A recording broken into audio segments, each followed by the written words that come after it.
Jammu Kashmir Study Center is actually a think tank. It is a place, a platform where all the voices which have always been silent are heard today. It is a platform that brings people from across the country who have a same ideology to bring the voice of Kashmir to the last person in India. So a part of Jammu Kashmir Conclave, today we have Mr. K.Annamalai ji, and let's start the show.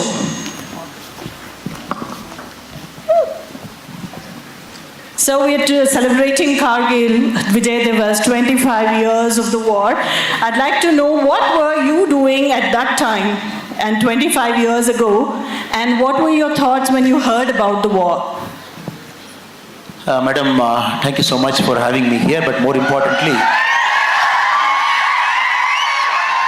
thank you to the Jammu and Kashmir Study Center. They have brought all of us together on one stage. One end we have the Veer Naris, even 25 years later. When they all, four of them climbed up the stage, they all had a bit of tears in their eyes. Anybody watching them could see what it means to them. And they are doing this every year for 25 years. People call them.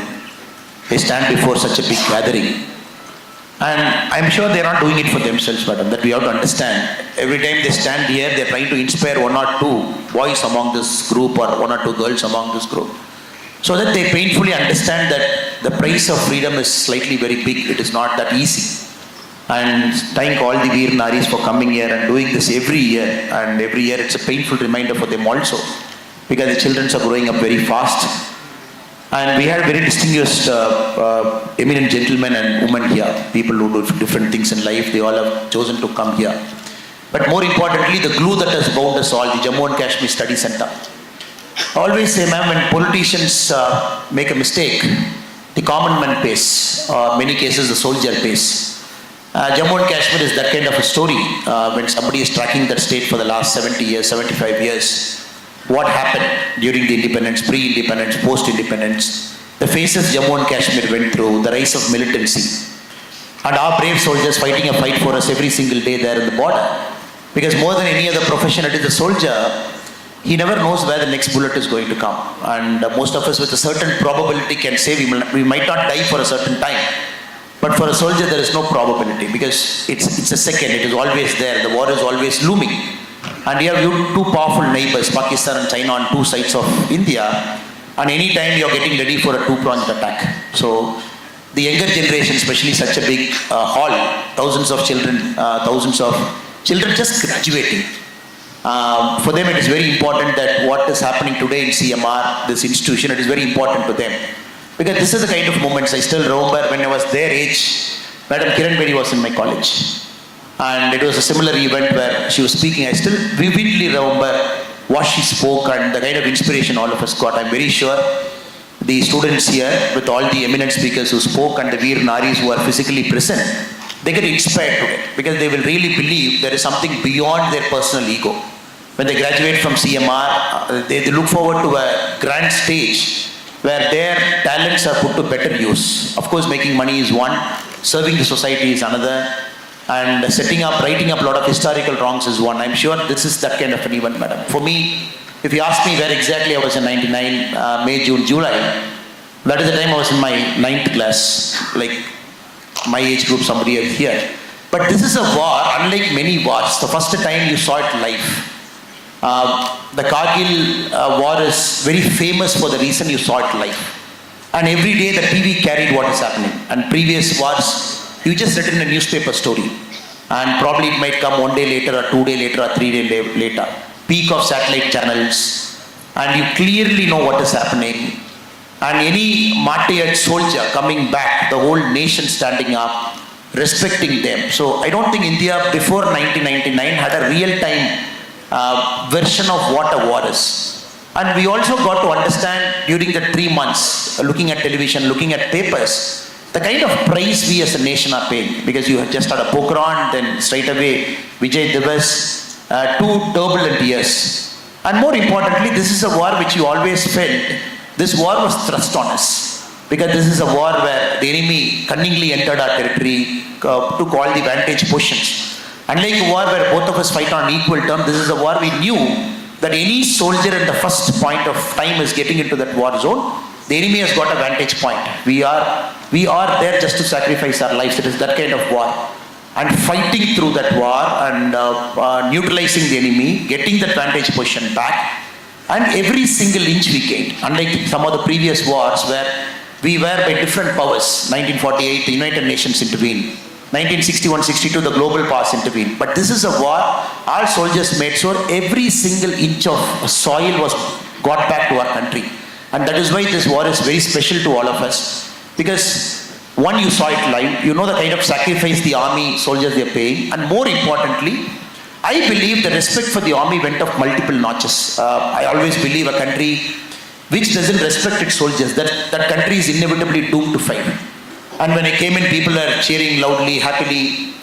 It is all okay because we do some small work here and there, and probably they feel happy that what we do resonates with them. But I believe when Senthil Kumar ji spoke, through camera, he's telling us a story of nationalism. That is very important. I think that is why you have called him. And all the cinematography that he has done through camera is filling you. You brought the former chief secretary here. It is impossible, in the current government setup for a civil servant, 35, 37 years in his long journey, retiring with the word called integrity attached to them, retiring with the word called public service attached to them, because anybody can take a shortcut. That when you were chief secretary, they must be managing budgets of 250,000 crore and giving contracts worth thousands and thousands of crore, and sitting there displaying integrity and leaving that job. So it is a lesson for all the kids here. That is also a way to serve the country. Because end of the day, what do the soldiers see, madam? They are on the border. And they expect all of us to behave proper human beings. The soldiers expect all of us to behave with proper integrity. The soldiers expect all of us to stand behind them when the need comes. That is the only price a soldier is expecting. Nothing else is expected. Because normally we celebrate martyred soldiers, rightly so. That is very important. All the martyred soldiers we celebrate because their spirit has to live on. But we also have to understand, a soldier, the family pays a price. Man is a social animal. You take a man outside the family, you put him in a border area for 6 months, 1 year, with a 30-day leave every year. Just look at the mental trauma a person goes through. That is why 99% of civilians, normally they don't want to go through that grind. And many officers and many jawans and sepoys, when they serve an army, they voluntarily, willingly go through it. It is not that easy, madam. You are away from your, you don't even know what is happening back home. And I still remember when I was a SP, especially in Chikmagalur, so a lot of army soldiers were serving. We used to get letters after letters from their officers because they have a family problem, they have a land dispute, and somebody wants to take care of their father, and they keep writing letters because they can't come and see. So we have to understand, the army, anybody who is serving, anybody who has served, anybody who has given their life, they go through something which a normal human being is not willing to go through. That we have to appreciate. And second, your mind is always in a trauma. That when you're serving in the border area, you just don't know when there is a mood for war, when the next bullet is going to fly. That is why I'm extremely delighted and happy. At this age, they're the formative age, 21, 22, 23, they have thousands of choices before them. And these kids in the next 2 years, literally they have thousands of choices, from startup to civil service to army to going abroad for studies, being in the country and studying, getting into politics, thousands of choices. Now, this kind of events help the kids to make a wise choice. That is why it is important that all the eminent people have come, then people like me also get an opportunity to express my thoughts because they make a wise choice. Now is the time they make a real play between money and prestige and service and what path they have to take, so they have to stick on to the next 35, 40 years. So this war is very etched in our memory. And I remember as students, we were collecting funds for Kargil. We all used to carry the small, in Tamil we call undial, and hundi.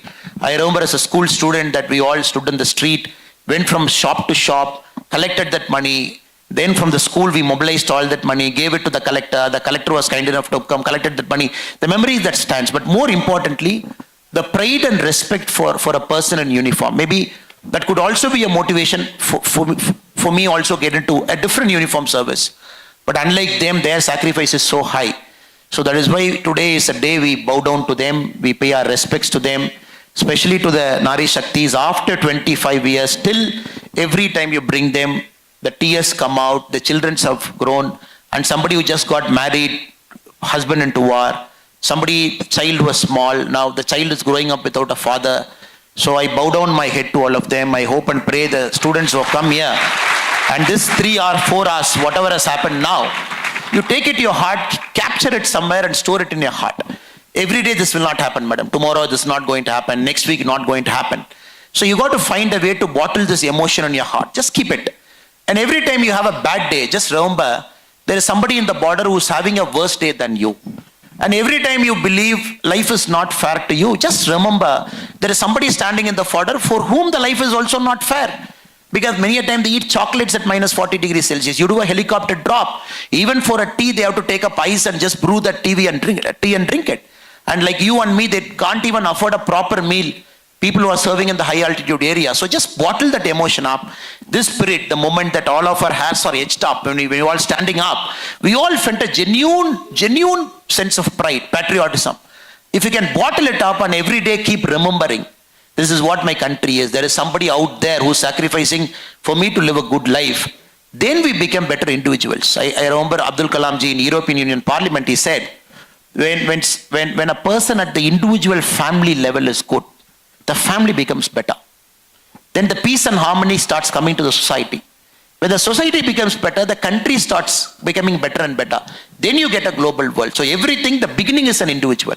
I hope and pray this kind of events today, what happened, it gives that spirit to that individual. Sorry for the long answer for a straightforward question, but I thought today is not about me. I think it is about the great people who are here, because thousands of people, we all do small work here. I still believe that spirit should get bottled up. That should not get lost a week from now or a month from now. Right. That's what it is all about. Boys and girls, the younger generation, etch these days into your memory, bottle your spirit, and let's continue the good work.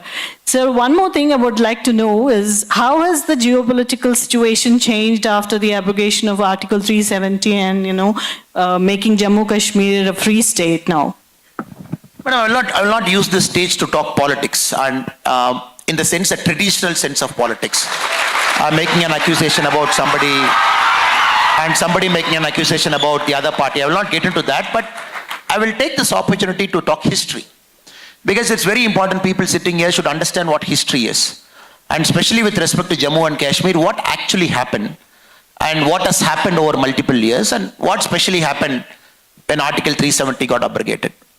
And Jammu and Kashmir is a very special place because of the nature of its location. What you call the geopolitics, geography and politics combined. It is located in an area where last 2000 years it was always a strategic vantage point. And many countries, many cultures, they all amalgamate, they are very closer. And Jammu and Kashmir being the entry point of Bharat. And if you look at the Agand Bharat also, from that side, it is always a very important area for trading, for all the foreign powers to try to, when they want to enter Bharat also, that was always a very important, passes were there. And naturally, every country will have an eye, right from the British time, the Pakistani time.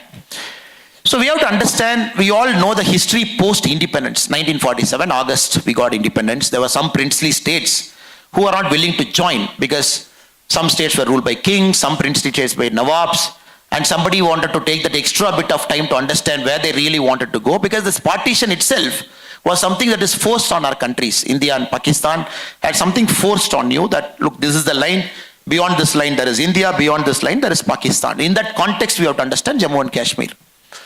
Even when the Maharaja of Kashmir, Hari Singh, was still taking some time to come to a conclusion, you had the tribal attack, the so-called tribal attack, which Pakistan says, and we vociferously always said in the world stage, it is planned and orchestrated by the Pakistani army. It went to the United Nations, January 1, 1948. Then some kind of a resolution was brought in. Then they wanted a plebiscite. So long story.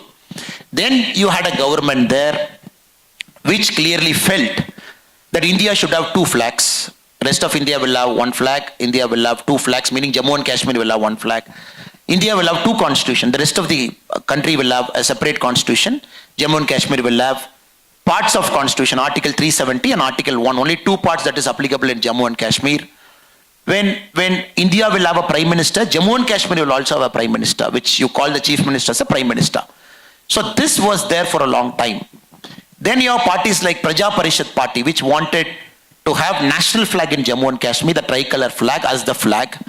1951 elections, this particular party was disqualified. They couldn't fight the elections properly. Then the government came to power. So long story. So what I'm trying to say, madam, to come to this conclusion why Article 370 need to go, it is important we have to understand what built it up. In 1950 when Article 370 came for a short-term measure, and nobody had the courage to lift Article 370 for a long time. Finally, after 2019, August, it has to be done. So I only request the students here, it's a good time now to at least read the history of our country. I think when the gentlemen before us, they were talking, they mentioned, especially the Chief Secretary when he was talking, he mentioned, it is important we understand the history of this country in a proper letter and spirit. Be it Jammu and Kashmir, be it Northeast, be it parts, including Hyderabad has got a long history of struggle. If we don't understand it, then possibly, where will the patriotism for us come? Then again, Jammu and Kashmir had a long story. Then Chief Minister was dismissed, arrested. He was sent to my state for 11 years in exile. The 1975 agreement happened between Indira Gandhi ji and Sheikh Abdullah. Then 87 mass rigging of elections happened. Then probably the early signs of militancy started happening, which all led to this war. 1999, you have this Kargil war, which led to that, a geopolitical tension, where one country, the democracy was changing, the army was coming in Pakistan. The army wanted to show their power, that they are the people who will control Pakistan. They wanted to show they really mean business. Then it led to that. What is the result? 527 are brave soldiers, brave hearts, they lost their life.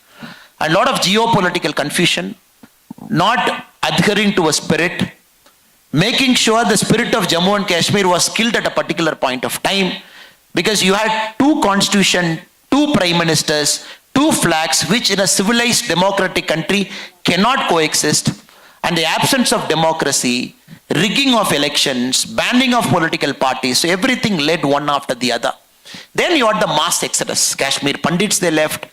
You saw the blood killings, and anybody who has seen the Kashmir file story, they know that particular part of Kashmir's history. 1989, early part of 90s, till about 1999 it went. Then the 1999 war happened, for the whole world was watching what is happening in Jammu and Kashmir. Now, possibly in our generation, I think a lot of generation has waited, madam. Especially this generation with a lot of pride can say, August 2019, when 370 was abrogated, we said right to a historical wrong. The Constitution of India that is applicable to the rest of the country is going to be applicable to the whole of Jammu and Kashmir in letter and spirit. An historical wrong that was committed in 1950, which was inserted in our constitution, again 35A, 370 was removed, which made sure very small things. A woman born in Jammu and Kashmir, married outside Jammu and Kashmir, will have right to inherit a property there. Very small things. A person from outside Jammu and Kashmir entering Jammu and Kashmir has to get a pass to live in Jammu and Kashmir for a certain point of time. Again, a person who is in Jammu and Kashmir who belongs to the SC/ST community doesn't have India's SC/ST Act that is not applicable to that particular person. Small things for a general population, but big things for that people. Which one clear stroke after abolition of Article 370, very first time we can say, last year 2022-23, close to 1,89 lakh people went to Jammu and Kashmir for the first time, who don't belong to Jammu and Kashmir as tourists. They wanted to see the beauty of Dal Lake. They want to see what this particular state is all about. So Article 370 abrogation has changed the complete nature of Jammu and Kashmir's geopolitics. Very first time you see the government in control. Very first time you don't see stone pelting. Very first time you feel the army are in better control, because end of the day the army can do their work, but at the civilian government, the people behind the army, they matters.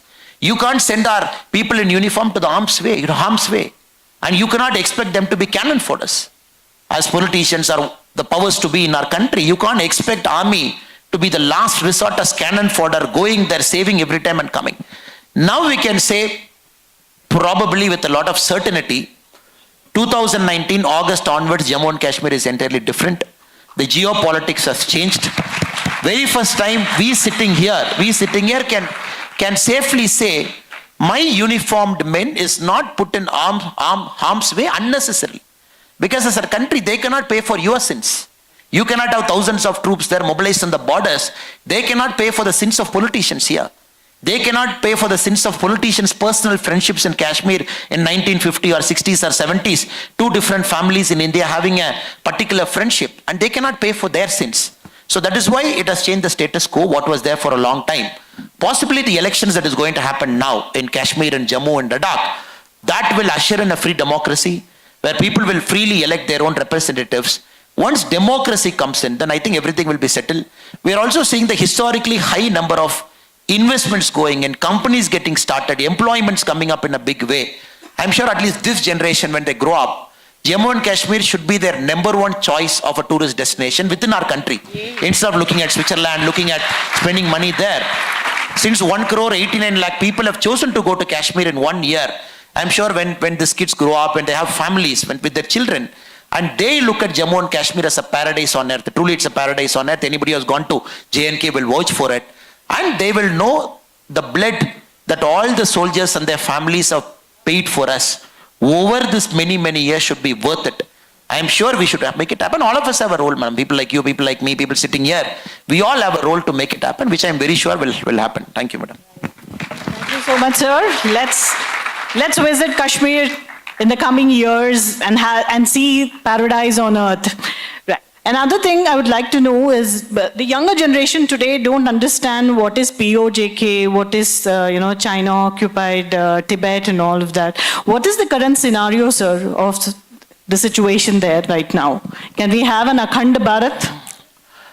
But Jammu and Kashmir, like we said, is so strategically positioned. The global players, everybody wanted to play a role there. So what we call the united country, we all know the map of our country, we all know the Kashmir map.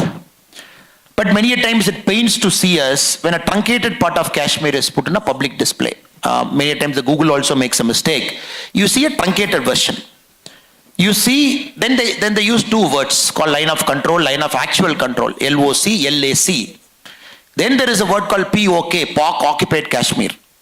And the Pakistanis have such a brazen attitude. You go and see the textbooks. They call this as Indian occupied Kashmir, IOK. Then you have the China occupied Kashmir again, which is a part that is at the top part. Because it's such a strategically positioned area. Now we are very clear, even during this parliamentary elections also, different political parties, it was becoming a big issue.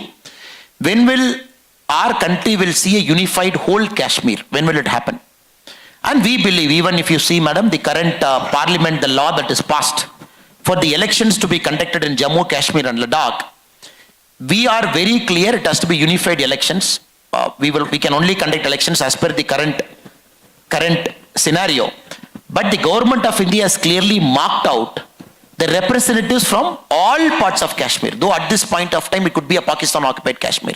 At this point of time it could be a POK. But in the act that we have passed in the parliament, the elected representatives are marked for the whole of Kashmir, which I hope and pray in the near future, whenever it happens, I look forward to a day the elected representatives come from the whole of Kashmir. Even from what they currently call the POK occupied Kashmir, POK, which probably they say the last village is Turtuk. Now the second way of looking at it, madam, I always say economics trumps politics, because economics should be one step ahead of politics.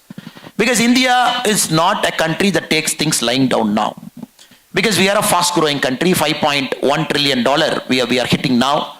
2030 we should be hitting $10 trillion. Then possibly you're looking at a country, by the time our kids graduate and their first job by 2030, they will live in this country where we will be the third largest economic power in the world. You will have US above you, you will have China above you, then you are there. So right now we are the fifth largest economic power, because you have Germany and Japan ahead of you at position number 4 and position number 3. So 2030, once you hit 10 trillion, once you become an economic powerhouse, you don't see this kind of geopolitics. Geopolitics will change. Because again, getting into it, you have to understand the global players.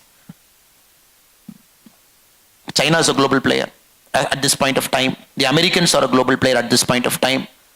The Russians are a global player at this point of time. Whether you like it or not, these are three preeminent global powers at this point of time. And India is slowly getting into the territory where we have almost reached.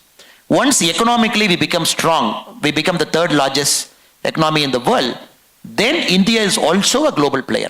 Nobody is going to stop you. Once you become a global player, again things will change. Because if you look at the previous American administrations, they always used to appoint somebody called an interlocutor, Indo-Pak. They always used to hyphenate India and Pakistan together. And even United Nations in most of their resolutions, Indo-Pak will be hyphenated, meaning this problem, people are treating as an international problem. That is why United Nations wanted to jump in, wanted to solve this problem. Now, thanks to our firm stand, though Pakistan wants this to be an international problem, we believe it is a problem between two countries which needs to be settled. That is a stand to which all the global powers are coming. America slowly has almost come to that realization. This is not an international problem. And Russia is very clear this is not an international problem. At this point of time, China is believing this is an international problem. So that has to be solved. Again, India rightfully wants to be a permanent member of the Security Council. And rightfully so, and many of the global powers believe India has to sit in UN in a Security Council. So everything has to happen, madam. Once economically you become a giant, you become big, the per capita income of our country rises. There's nothing called poor in our country, and we become a self-sustaining economy. Then all those things will start happening. And the problem is not here. We have parts in Arunachal Pradesh also. And you have parts, what you call the Tibet problem also. I'm very sure economically you start doing very well over the next few years. Then economic trumps politics. And more importantly, like somebody said, again the Chief Secretary sir said, I look forward to a day where people with the passion and patriotism for this country, they start serving this country as politicians. That is very important. Caste, creed, religion, this kind of politics will give way to politics of development, to politics of nationalism, politics where you always put your country first. You don't have petty fights over your country. And you be in any political party, that doesn't matter, madam. When you go to the parliament, you cannot compromise on your national security. Every single political party should be in one side. You cannot compromise on army. Every single political party should be on one side. You cannot compromise on internal law and order situation. Every political party should be on one side. So when this happens, then truly the political parties, the members become patriotic. Right now it is not happening. There is a lot of difference among political parties with respect to army. Agniveer, you have just seen what has happened during the Lok Sabha elections. I look forward to a day where political parties stop politicizing on our army. The political parties stop politicizing on the internal law and order situation. The political parties stop fighting over the foreign policy, because this has to be the voice of 142 crore Indians. 142 crore Indians have to speak in one voice. This is my country. This is my policy. I am not going to sacrifice on my army spirit. I am not going to sacrifice on this. This, I hope, will also start happening. This has to happen. Matured politicians, statesmanship politicians, when they go to parliament and assemblies, they always put the country first. And more importantly, I come from a state, Tamil Nadu. For a long time, the politics of my state was revolving around secession from our country. And the current political party which is ruling Tamil Nadu, late 50s and early part of 1960s, they felt a separate Tamil Nadu is the solution. Till the parliament said, I am going to bring an amendment. Any political party talking about secession in our country, you will lose your political party status. The current political party which is ruling Tamil Nadu, then it chose not to speak about secession. So we have a lot of problem in our politics in our state also. For example, I want the army to be given the highest respect, which certain political parties don't give now. That is a daily fight. And we believe when an army soldier lays down his life for the country, every state should compete who takes care of their family better. If one state says, I am going to give 1 crore, money actually doesn't matter. The other state should compete, I will give 2 crore and take care of their family. Not only that, one government job. Not only that, taking care of education expense for their family for eternity. Not only that, taking care of their family well. So this politics, when it comes, then the politics of nationalism almost comes in. So that is not happening. I still remember when an army Jawan loses his life and comes back, when the mortal remains comes back, I look forward to a day where people should line up the street. Lakhs and lakhs of people. You be whoever you are. Just the only job on that day is to leave everything, be there for that family, pay our last respects. Lakhs and lakhs. I'm not talking about thousands and thousands. Not hundreds or hundreds. It is army's job to come and then they will do it. No, madam. When all these three things happen, then we got our politics right. Somewhere now I can speak for my state, the politics with respect to nationalism is not right. And we are working, a lot of us are putting our best effort to make sure this becomes right. So everything have to happen together. Though it is a very complex, but one solution cannot give you, madam. When you talk about POK, when you talk about this, economics have to come. You should have responsible politicians in the parliament. The politics of a state should have a national character. When together we do this, then we will not have terms like POK, we will not terms like India Pak hyphenation. So I'm sure maybe 10, 15, 20 years from now, we are slowly moving towards that territory. It should happen, it will happen. Wonderful. So, sir says it's country first and nationalism. So, based on that, I would really like to know how should we inculcate nationalism in all the young generation today? What procedures have to be taken? Where should it start from? There is this very famous quote I read when I was a young kid like them. It says, at 20, you are an idealist. At 40, if you are still an idealist, you are a fool. Because the ways of life change a person from their idealism. And these guys right now, the kids who are sitting here, are extremely idealist. There's no doubt. Not even 1% here, you cannot say that he doesn't have idealism at heart. And every single kid who's sitting inside this hall, everybody is patriotic. There's not even a 1% doubt somebody is not patriotic. And every single kid who's sitting inside this thing right now, they put their country first. Not even a doubt. But the problem is, they'll be leaving this campus in about 6 months, 1 year's time. They'll be seeing the real world. That is where the problem comes. And this kid should always have that confidence that taxpayers' money is wisely utilized. That is number one. You cannot have a situation in our country that honest person, I pay my tax, somebody doesn't pay my tax. The law is very slow to catch them up. So these are the things they will see.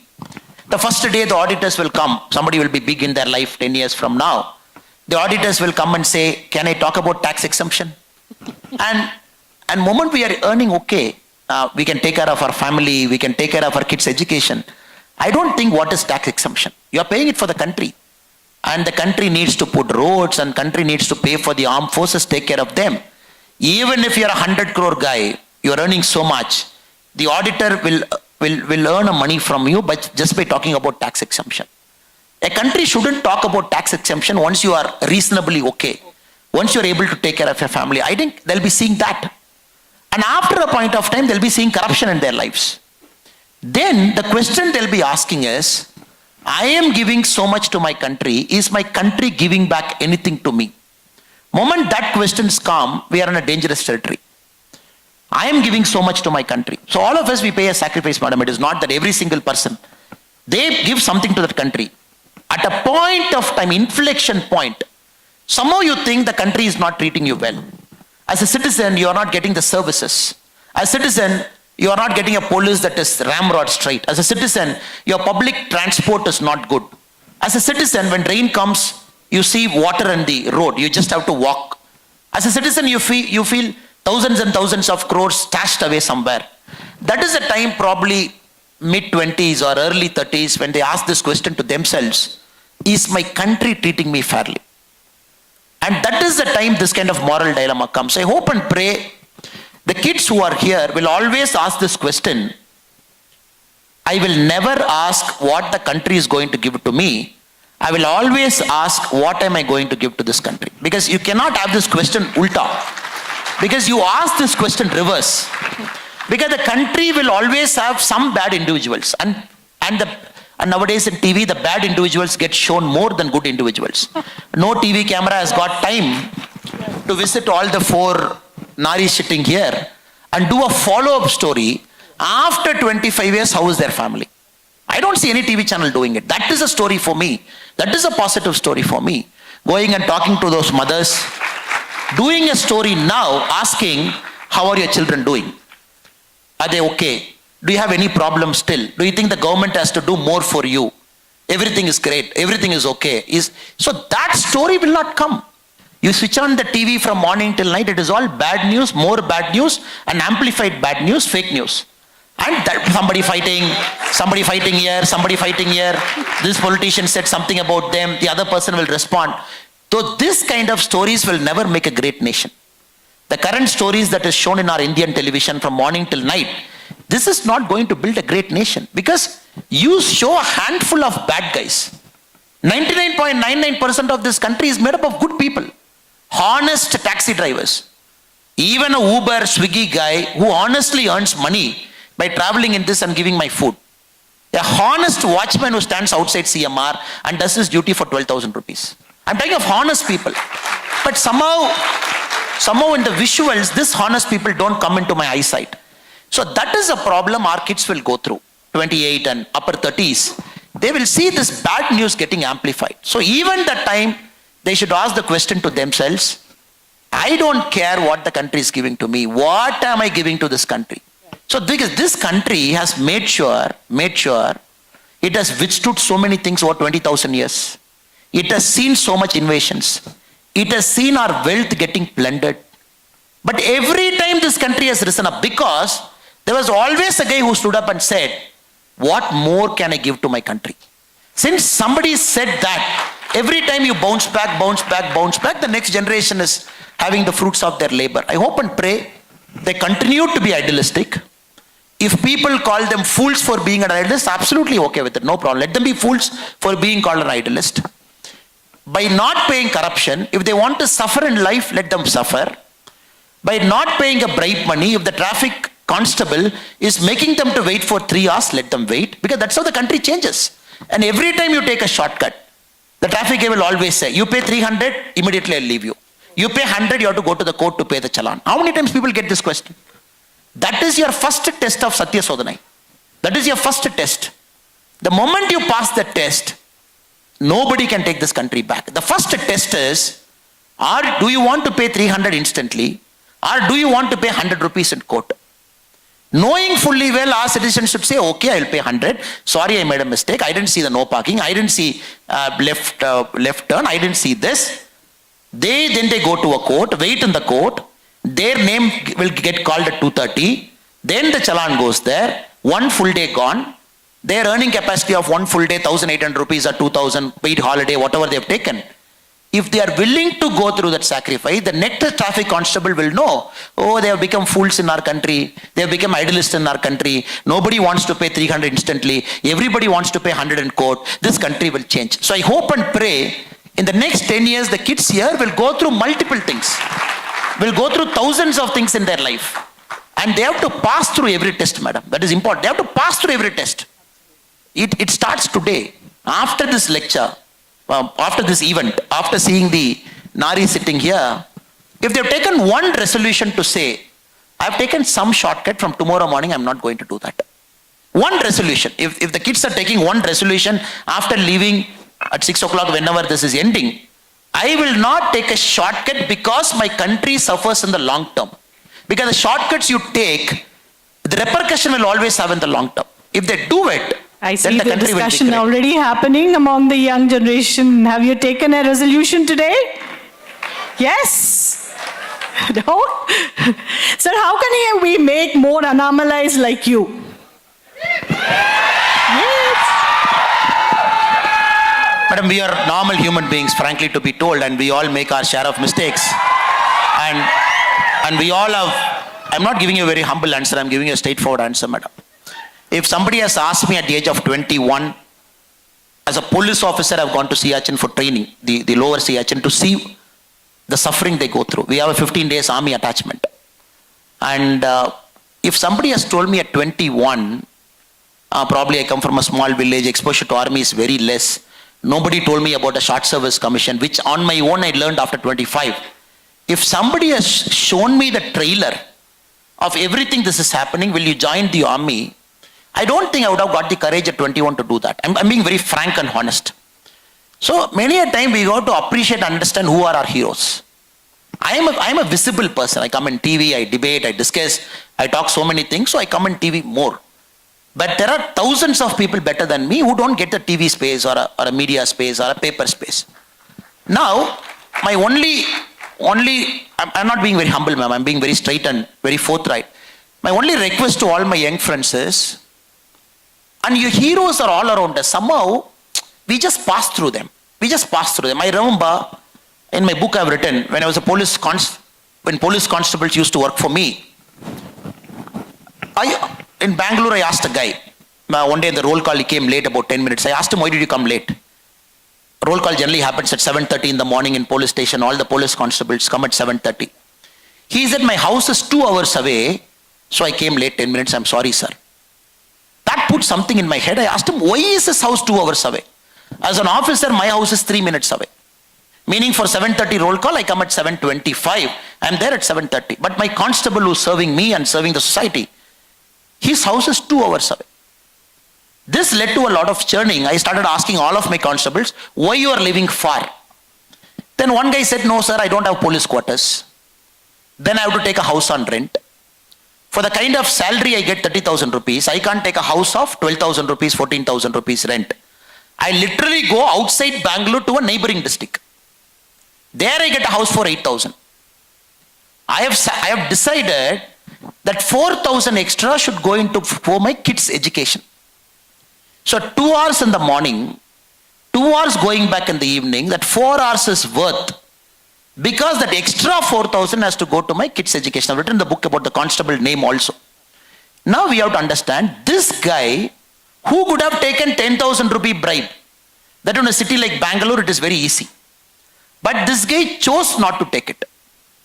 This guy chose to put pressure on himself because he will travel the 2 hours extra, not to rent a house inside the city, just because that extra money he felt should go to his children for 2 children he had.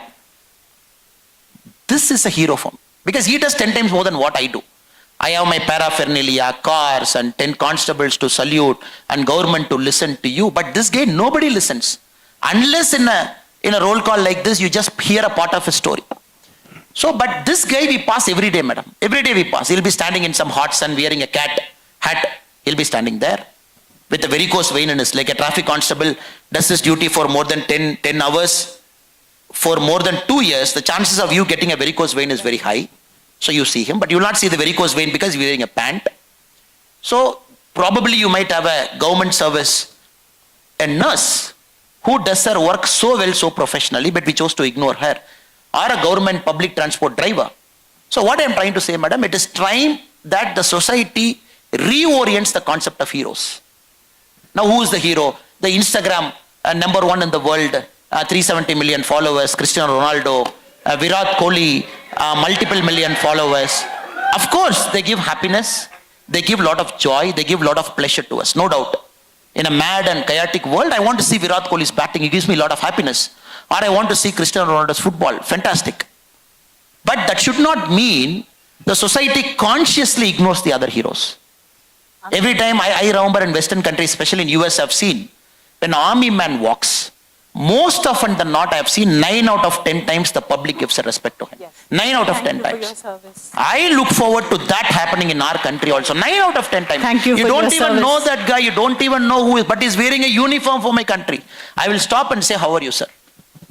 Thank you for your service, sir. There are often I keep hearing the words in America, thank you for your service, sir. I think this we have to do, only then the juniors will do. As people, when we see an army guy, just stand up, whatever work you're doing, just put it aside. Or a fire service guy, or a police guy, or a constable, or a nurse, and say, thank you for your service. That is the only thing which will give that extra motivation to take the next bullet. Because he's ready to take the next bullet. That extra motivation to tell them, great, we value your sacrifice. Wonderful. I think once we start doing it, the society as a whole will undergo a transformation. It's a silent transformation, madam. Silently it will. Then the kids will become very idealistic. They'll become noble. Then they quoted Vivekananda ji. I think our directors are quoted, cinematographer, hope you become director soon, sir. Our cinematographer, Sendilana, he quoted Vivekananda ji. Vivekananda's ultimate thing is sacrifice. Every single time sacrifice, and many of them don't know, because I come from the land where Vivekananda ji probably got his nirvana, if you look at that term. So 1893, he came to Kanyakumari. There was big rock there. If I remember the date correct, it is December 11. He asked a fisherman, how do I go to that rock? That rock is about 2 kilometers away from the shore. It very severe turbulent water. Somebody said, nobody has attempted to go to that rock. Nobody has attempted to go to that rock. So you can try swimming to reach that rock. I'm talking of 1893. 1891. 93 the speech happened. 1891, December 11. He jumped into the sea, swam 2 kilometers, climbed up that rock, did tapasya for 2 days. That is where he got the vision of Bharat Mata, what the country has to do, poverty and everything. In 2 days he sat there. Then the passerbys got worried. Why is this guy sitting there in that rock for 48 hours? Hot sun, just sitting there. Then they have to take a boat. The story goes. Then they have to take a boat to bring him back. If Vivekananda that day has thought about, the water is so turbulent, why should I jump? Because he had this inner calling, I have to go to that rock. That is the Vivekananda rock, which a monument is built there. And what I'm trying to convey through this is, sometimes our youngsters have to jump, not worry about consequence. Just trust your skill and talent. Just jump into that water, keep swimming. That's the thing. It will inevitably take you to a place. And God has got some idea for everybody. And again, a gentleman, when he spoke, he said, somebody is corrupt. The family is questioning, he is corrupt. Why is he become corrupt? He being corrupt is useless to us. And India, corruption is a big problem, madam. Normally we speak nice things in an audience. We all speak great things, nice things. We don't take that monkey out of that bag and leave that monkey to say, look, here is a monkey, ugly monkey. But till we kill corruption in our country, then corruption also kills patriotism. Corruption also kills a sense of service. Corruption also kills a society's bonding. And you got to eliminate corruption, because corruption root cause again comes from shortcut. And moment we start doing that one after, I'm sure this generation will do that. It's a matter of time. Only that mind has to shift 1 degree to say, I'm not going to accept it. Moment they do it, I think we will be living in a beautiful Bharat, the original Bharat which we always wanted to. Well said, sir. Corruption kills patriotism. So let's vouch that we will have a corrupt-free India very shortly. So now we'll take some questions from the audience. The floor is open for the audience. Anyone who'd like to pose a question to our leader? Our dignitaries? Hey. If you show of hand, raise of hand, and the mic can come to you.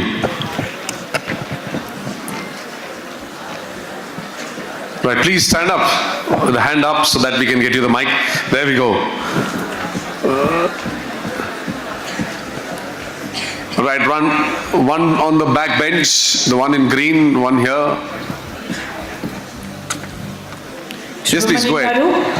Sir, would you like to ask something? Sendil, sir? Any question for K.Annamalai? Madam, we have this boy ready.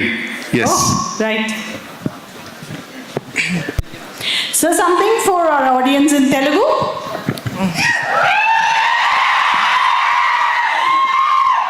Such a beautiful language, madam. I can only say Bhavunara at this point of time. Yes. ரொம்ப நல்லா இருக்கீங்க sir. Good afternoon, sir. It's an honor to have you on our stage, sir. Sir, you did your studies now, sir, at the beginning, before you attempted for UPSC and went to the place. While you were studying, didn't you ever think that money is a major point in the life? Like you transformed from the career you had, the studies you had, to directly to UPSC, and after that you became a politician. Before that, didn't you think that money was the matter? It is the first solution for my problems in my life. Didn't you ever think that, sir? Thank you, brother. You can have a seat. Thank you so much. Most of the time, I personally believe money is never a solution to your problem. Money is the problem. So most of the times. I'll tell you why. Wonderfully said. I'll tell you why. Because our culture, if you look at Sanatana Dharma, the culture, the Bharatiya culture, if you look at the whole culture, it is always built on need. It is never built on greed. The whole culture. Again, if you go very deeper into Sanatana Dharma, if you look at our religious scriptures, it always says, your income, you divide it into 6 parts. You basically keep 1/6. If you want to live an ideal life, 1/6 you divide, 1/6 goes to savings. 1/6 goes to service. 1/6 goes to teachers. There are a lot of people who taught to you, and 1/6 goes to them. And 1/6, it goes to the people who serve you. People will keep serving you. So we just clearly divided our life into 6 parts, the money that we earn. Which was always, because what we call caste now, which after British have become, it has become upper caste and lower caste. The caste in India was always a symbiotic bond between individuals. That 1/6 you will give it to somebody, some 1/6 will come to you, so that the whole village will live happily. The priest is there is a farmer who is cultivating, and there is a person who is serving the village, which you are given different names as Brahmana, Shudra, Kshatriya, you are given different names. Now everything is so symbiotically interlinked, the money keeps getting transferred among them. Once the modern trade and practice started coming in, that is the time from need it became greed. I simply wonder, with no offense to anybody, if you look at people who have more money, one house is enough, you have built a second house, probably a third house, 2 houses on EMI. You keep that guy in the one chair. One guy happily living in one house, you keep him in one chair. Since for you the concept of saving is essentially accumulating money because you don't know what is going to happen tomorrow morning. 1 crore is not enough, 2 crore is not enough, 5 crore is not enough, because we are not sure what is going to happen 1 month from now, or what is going to happen if I get 50 years of age, what is going to happen if I become 70 years of age. That is one, this society has got something called a collective insurance. The government is a collective insurance because the government will take care of you. There is a public hospital. You need not worry what will happen to you at 50 years, 60 years, because the society through a public hospital will take care of that. 100 rupee, 200 rupee, 500 rupee surgery. Don't worry about a kid's education. The society through the collective insurance, we will take care of a kid's education at a reasonable cost. Once this got broken down, so we should not speak bad about people who want to earn money. Earning money is a skill. Probably I don't have a skill. Since me not having that skill, I cannot say our Reddy Garu has earned so much money is bad. No. You have to understand. He has got a skill. He has got a skill. And he has decided, I am going to put my money for societal use. Who builds this many colleges? 15,000 kids now in 2 square kilometer area. 5 engineering colleges, 1 medical, 1 pharmacy. Then people also decide, how am I going to put my money to better use? Him earning the money is not a sin. Him not spending the money wisely is a sin. So let us not demean people who have money. At the same time, let us appreciate people who live within their need. It's a complex question to answer, brother. It's a very high-end philosophical treatise. That is why communists came in. Since we couldn't solve the social versus individual problem, then Karl Marx wrote the Communist Manifesto. He said we will solve the problem by communist method. Since he couldn't solve it efficiently, then the capitalist treatise came. They said we will solve it efficiently. What I'm telling you is, it is a personal choice you have to make. Personal choice you have to make. Narayana Murthy, despite so much wealth, he cleans his own toilet. Which means for him money doesn't matter. I have 30,000 crore, I have 50,000 crore. For me, after 1 crore, nothing matters. Because it is going for society and happiness. I'm going to do something. For a guy with 1 crore, like my constable, or 1 lakh with my constable, like my constable, honestly he has earned. Spending it wisely, for me both are same. Or somebody like a Reddy Garu, they've earned money, but they decided to spend it for social good. So it's a complex way of thinking. I hope and pray the question that you asked now is a sign of your thinking. My answer is only one answer. If you bring Subramaniam Garu here, he will 100% give you a different answer. If you bring K.K. Senthilkumar ji here, he will give you a different answer. If you bring the army people here, they will give you a different, because for them the concept is different. Army guy, the day he joins the army, he knows at 60 years what is his pension money. Because they know it's a certainty. Then the society has to take care of them after 60. With their understanding they're inside that army, because you serve us, we will take care of you when the time comes. So each of us will look at this problem very differently. So all I am saying is keep this discussion going. Probably over the next 5 years, 10 years, 15 years, you will start paying attention to what money is. We have to understand 1 rupee should be 1 rupee. When it becomes greed, 1 rupee becomes 100 rupee. Because you want to accumulate that 1 rupee also. So life will take you through a process. You will understand money for what it is. At the same time you need money. At the same time you don't need excess money. What is excess money? For me different, Reddy Garu different, Subramaniam sir different, Senthil Kumar ji different, army guy different, army person different. Because that excess money for somebody could be 1,000 crore. That excess money somebody could be lakhs. So I hope and pray you going through the process of life will have a real understanding about what is your life, what is the purpose, what is money for you, how much importance you should give it to money. Then you will make a call. My answer is based on my experience. So your experience is different. But the end of the day, it should give you happiness. Having more money should not create a problem for you. Right now I see more people having more money. I see a lot of more problems only. I'm not seeing less a problem. Thank Thank you you. so much. Thank you very I hope much. the question was answered. Yeah. Is it clear?